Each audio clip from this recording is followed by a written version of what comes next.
Good morning, and welcome to another disjointed episode of Diatribes, the voice of doom. And now here's your haphazard and slipshod host, voice of doom.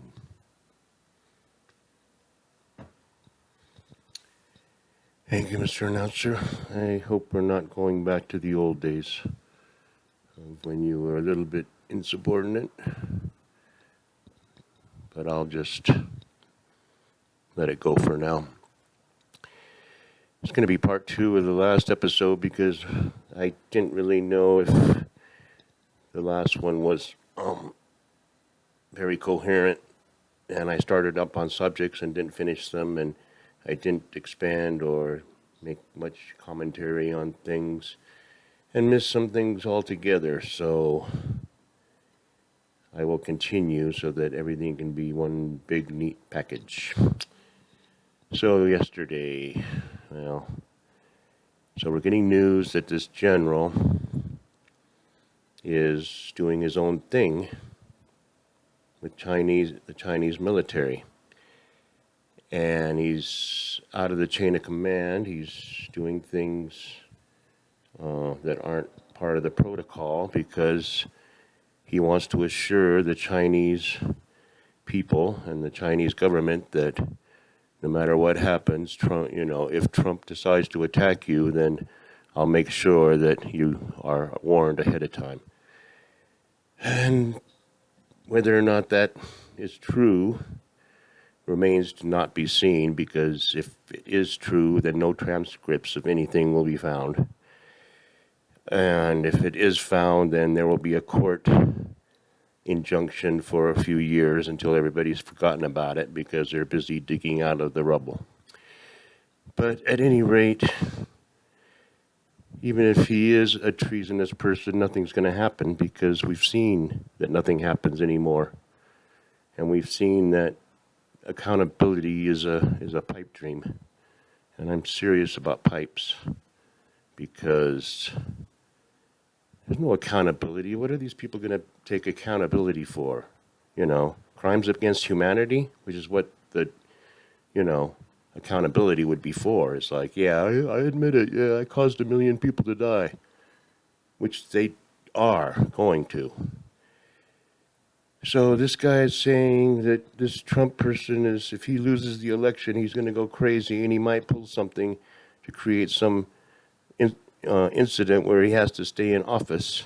So don't be surprised if he, pulls an attack on you. Like Trump's going to attack China militarily because he loses the election, or even before he loses the election.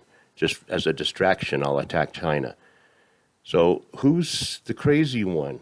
A general saying, well, if we attack you, I'll let you know in advance. If we attack you, if Martians come out of the sky, you'll be the first to know. I mean, come on.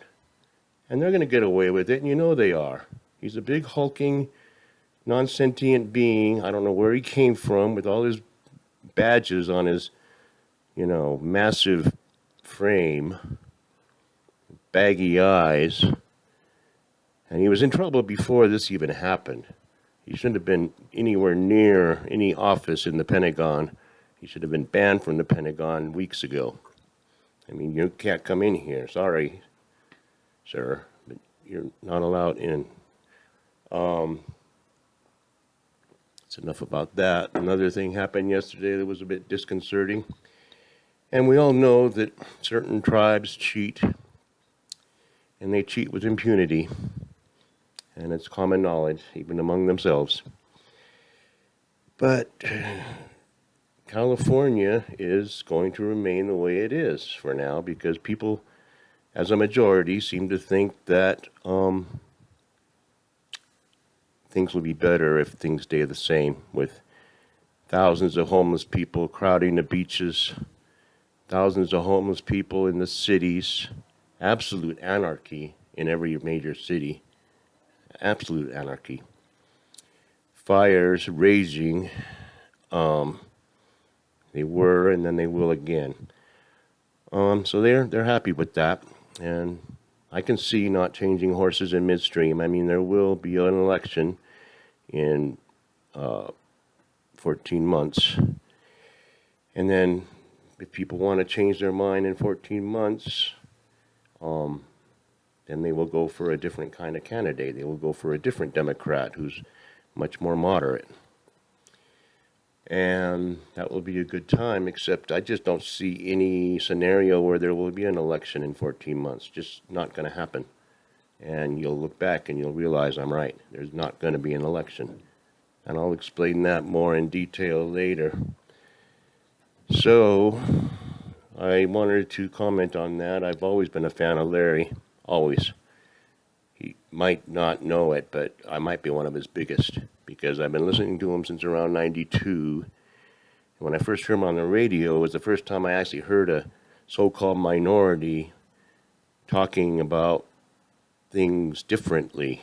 Like, I have a different opinion, and it's like, was refreshing in a way. And I know CRT would say, oh, see, you're a racist, because you're surprised that he would have a different opinion, or he wouldn't, you feel good about yourself because a black guy agrees with what you're saying.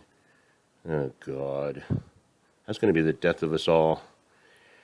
But I like Larry, and I went out to the street for him, and I really don't go out to the street very often, but when I heard he was going to be curtailed because of, and now we see why.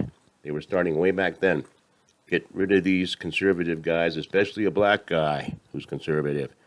We can't have that, because then other black people might think about being conservative, and then what? Then we actually have to try to win instead of taking votes for granted like we have for years. But be that as it may, I went to the street to protest, and if you want to see a cross-section of America, go to a rally for Larry Elder, because I saw people that looked like they belonged in gangs next to old ladies, white old ladies, talking about stuff. And I saw Hispanic guys that looked like they were truck drivers, and I saw old men look like crackers, the southern accent, and I saw me, who was totally out of place, and then, I saw young people, and they weren't all crew cuts. There's various people that go, yeah, these make sense, and it was great. I mean, it was a great thing. So California really missed out on a bet with doing what they did, and they will suffer the consequences, and it's a shame, because I like visiting once in a while. I knew I moved from there, from LA, back in the early part of the millennium, because I could kind of see the writing on the wall, and I couldn't afford to buy a house anywhere there, and I had a little money to buy a house, and I had to move. But I knew the writing was on the wall when I went to the timeshare that we go to. And we used to have these huge continental breakfasts with so many pastries and fruit and cereal and the whole thing, but a really good one, like almost like a buffet. And it was really cool. We really enjoyed the weekends having those breakfasts. And then one year we go, and there's all these, and I won't put down Svenssons, they're fine. But that's what was there, plastic wrapped pastries and boxes of cereal and this and that. And it wasn't because of COVID. It was because of regulations in California. Now, they used to get their pastries from a local bakery and probably kept that place in business. All the timeshares in San Diego, they get their pastries from bakeries in our town, and that's what keeps an economy going. And then idiots in the state of the Golden Bear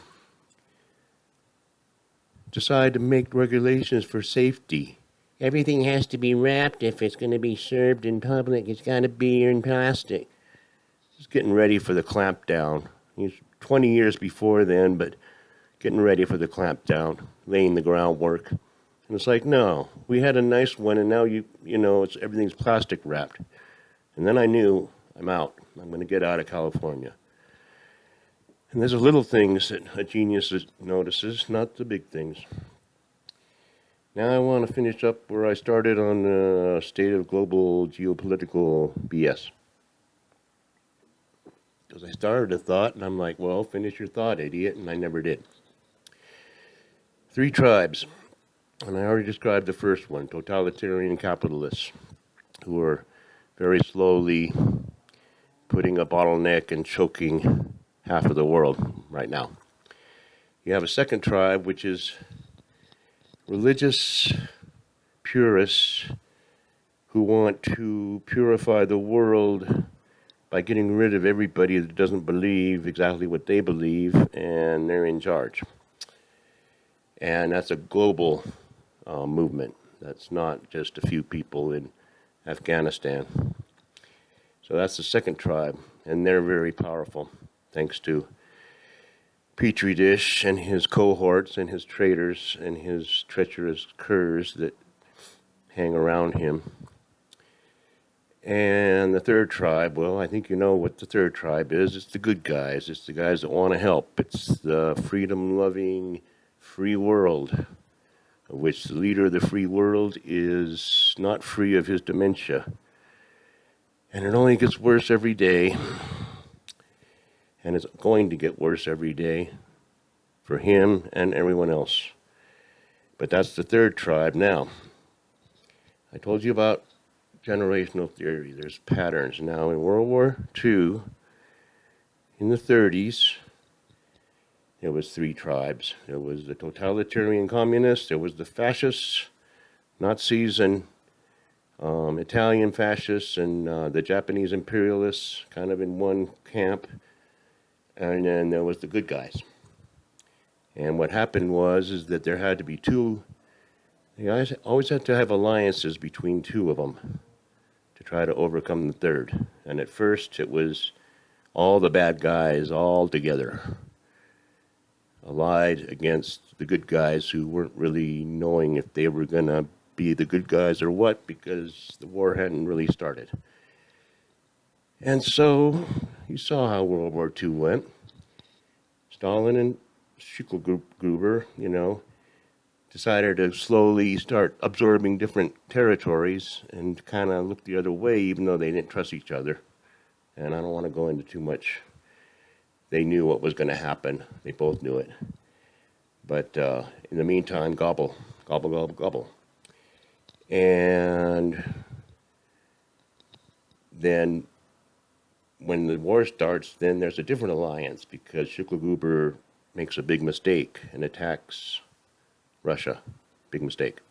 Shouldn't have done it.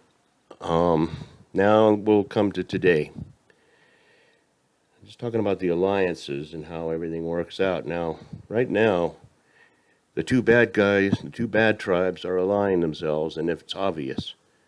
From what I hear, China is going to occupy Bagram Air Force Base, which is mind-boggling, and on its face, it's bizarre to think we allowed this to happen.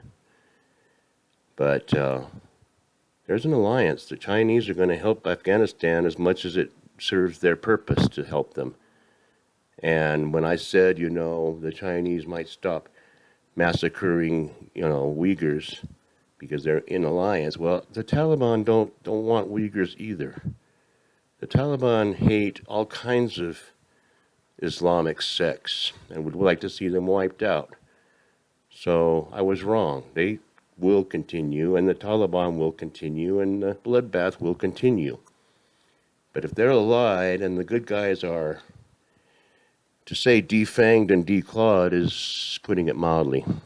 I mean, totally, cut off at the knees like Monty Python with the knight, Holy Grail.